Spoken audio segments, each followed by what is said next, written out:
नमस्कार प्यारे साथियों, अगर आप भी किसी सरकारी नौकरी की तैयारी कर रहे हैं तो ये वीडियो आपके लिए बहुत महत्वपूर्ण होने वाली है। इस वीडियो को पूरा देखें और आपको जवाब मालूम हो तो कमेंट में हमको जरूर बताएं।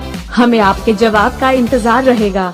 तो चलिए आज की यह वीडियो शुरू करते हैं। आपका सवाल है, रात्रि आकाश में चमकने वाले पिंडों को क्या कहा जाता है? आपके ऑप्शन है ए खगोलीय पिंड, बी उल्का पिंड, सी तारामंडल, डी एस्ट्रोड्स। समय शुरू हुआ अब।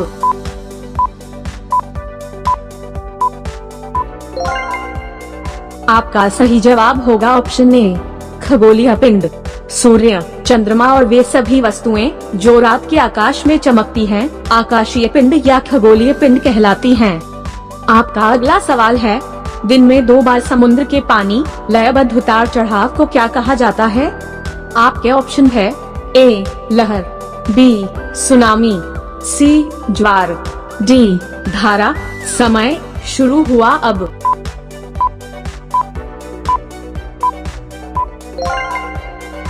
आपका सही जवाब होगा ऑप्शन सी ज्वार। दिन में 2 बार समुद्री जल का लयबद्ध रूप से उतार चढ़ाव होना ज्वार भाटा कहलाता है। आपका अगला सवाल है, भारत थाईलैंड हाईवे किस देश से होकर गुजरता है? आपके ऑप्शन है ए म्यांमार से, बी वियतनाम से, सी बांग्लादेश से, डी इनमें से कोई नहीं। समय शुरू हुआ अब।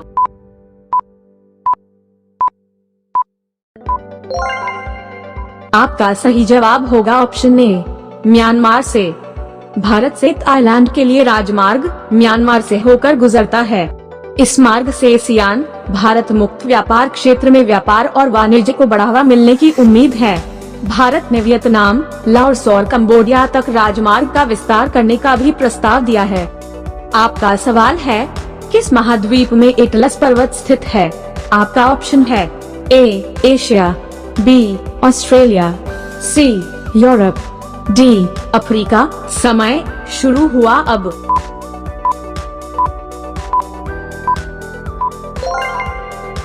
आपका सही जवाब होगा ऑप्शन डी अफ्रीका। एटलस पर्वत अफ्रीका महाद्वीप में स्थित है। इसकी सबसे ऊंची चोटी माउंट किलिमंजारो है। एटलस पर्वत पश्चिमोत्तर अफ्रीका में 2000 किलोमीटर से अधिक की पर्वत श्रृंखला की एक श्रृंखला है। आपका सवाल है, the economic history of India के लेखक कौन है? आपका ऑप्शन है A R C. Majumdar, B R G. Bhandarkar, C Rajani Palme, D Ramesh Chandra Dutt. समय शुरू हुआ अब।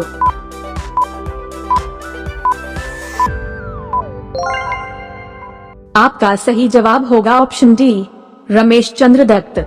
Ramesh Chandra Dutt the economics history of India पुस्तक के लेखक हैं, जो आर्थिक उपनिवेशवाद की आलोचना करती है। रोजाना ऐसे ही वीडियो पाने के लिए इस चैनल को प्लीज लाइक, शेयर और सब्सक्राइब करें। आपका अगला सवाल है, भारत में किस खाद्य फसल का उत्पादन सबसे अधिक होता है? आपका ऑप्शन है ए मक्का, बी गेहूं, सी ज्वार, डी चावल। समय शुरू हुआ अब।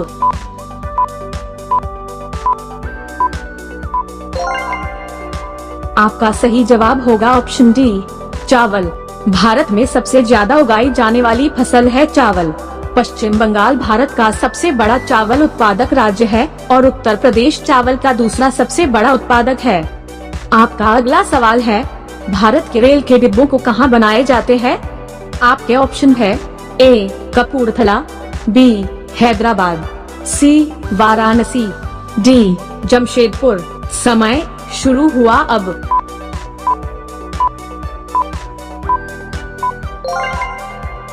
आपका सही जवाब होगा option A Kapurthala. German technology पर आधारित लिंकहफमान बुश LHB डिब्बे पंजाब के कपूरथला में रेल डिब्बों की फैक्ट्री में निर्मित किए जाते हैं। आपका नेक्स्ट सवाल है, भारत में पहली बार जनगणना कब हुई थी? आपका ऑप्शन है ए 1861 में, बी 1881 में, सी 1872 में, डी 1882 में। समय शुरू हुआ अब।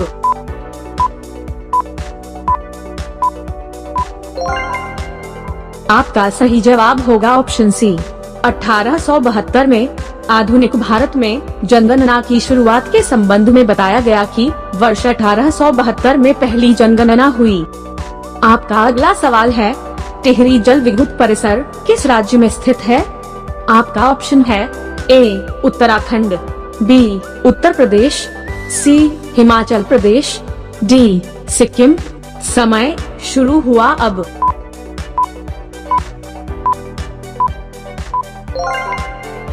आपका सही जवाब होगा ऑप्शन ए उत्तराखंड।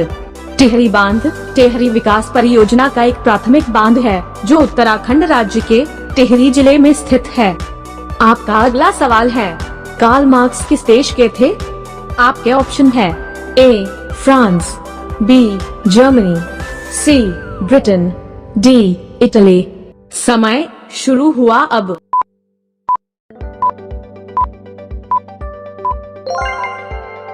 आपका सही जवाब होगा ऑप्शन बी जर्मनी।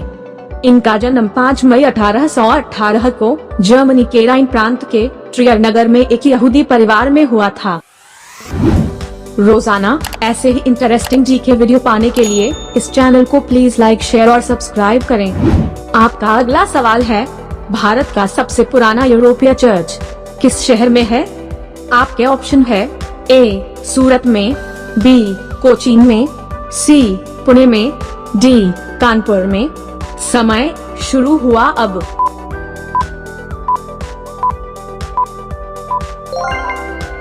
आपका सही जवाब होगा ऑप्शन बी कोचीन में। सेंट फ्रांसिस चर्च केरल के कोच्चि शहर में है।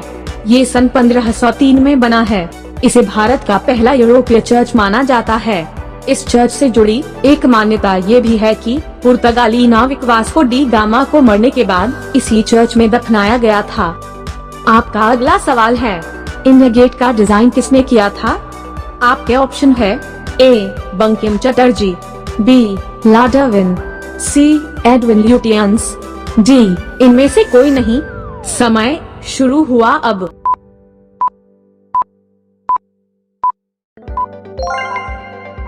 आपका सही जवाब होगा option C Edwin Lutyens. India Gate की आधारशिला उनकी royal highness duke of Connaught ने 1921 में रखी थी और इसे एडविन ल्यूटियन ने डिजाइन किया था।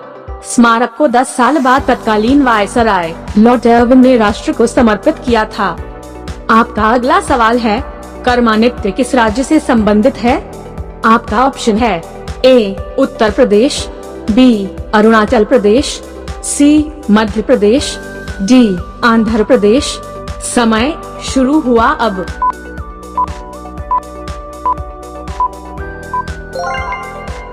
आपका सही जवाब होगा ऑप्शन सी मध्य प्रदेश। यह आदिवासी नृत्य करम पूजा के शरतकालीन त्योहार के दौरान किया जाता है। यह नृत्य गोंडवाना की लोक संस्कृति से संबंधित है। यह छत्तीसगढ़, उत्तर प्रदेश, मध्य प्रदेश, ओडिशा, आंध्र प्रदेश, तेलंगाना, झारखंड और महाराष्ट्र राज्यों से संबंधित है। आपका अगला सवाल है, भारत का नंबर 1 क्रिकेट खिलाड़ी कौन है? आपका ऑप्शन है ए सुनील गावस्कर, बी सचिन तेंदुलकर, सी महेंद्र सिंह धोनी, डी विराट कोहली।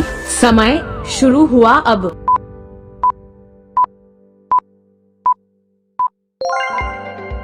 आपका सही जवाब होगा ऑप्शन बी सचिन तेंदुलकर। सचिन तेंदुलकर भारत के लिए सबसे ज्यादा इंटरनेशनल मैच खेलने वाले क्रिकेटर हैं। वह दुनिया में भी सबसे ज्यादा मैच खेलने वाले खिलाड़ी हैं। 1989 में डेब्यू करने वाले सचिन ने 200 टेस्ट, 463 वनडे और 1 T20 मैच खेला। आपका अगला सवाल है, माही किस क्रिकेटर का निकनेम है?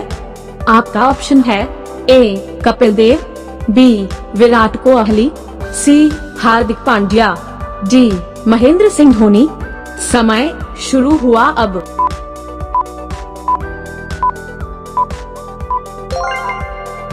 आपका सही जवाब होगा ऑप्शन डी महेंद्र सिंह धोनी। महेंद्र सिंह धोनी को माही के निकनेम से भी जाना जाता है। ऐसे ही इंटरेस्टिंग जनरल नॉलेज वीडियो रोजाना देखने के लिए जीके समाधान चैनल को लाइक, शेयर और सब्सक्राइब करके बेल आइकॉन कॉल पर सेट कीजिए। ताकि वीडियो अपलोड करते ही आपके पास नोटिफिकेशन पहुंच जाए। तो मिलते हैं अगले वीडियो में। धन्यवाद।